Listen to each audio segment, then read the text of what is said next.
شوف اسمع بقى الكلمتين الحلوين دول. تخيل انت حديث رواه الامام مسلم في صحيحه صلى على النبي صلى الله عليه وسلم.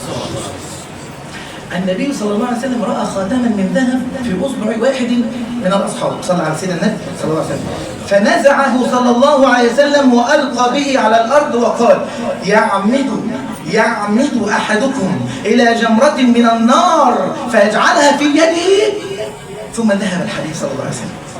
بص بقى جاي بقى، بص الصحابه قالوا للصحابي ده: خذ خاتمك انتفع به، هو حلال للنساء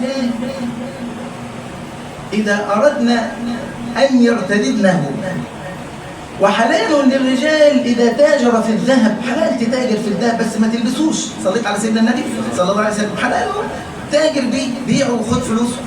صليت على سيدنا النبي صلى الله عليه وسلم. أو اجعل زوجتك تلبسه. إيه اللي قالوا الصحابي ده؟ رد عليهم قال إيه؟ قالوا له: خذ خاتمك فانتفع به.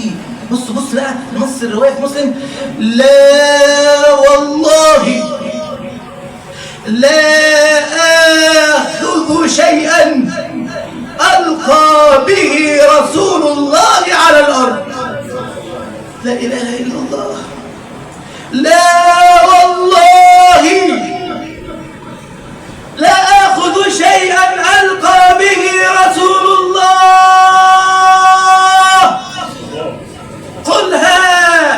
قلها يا من تشرب المخدرات، قلها سيعينك الله. قلها يا من تترك الصلاة، لا والله لا أترك صلاة، سيعينك الله.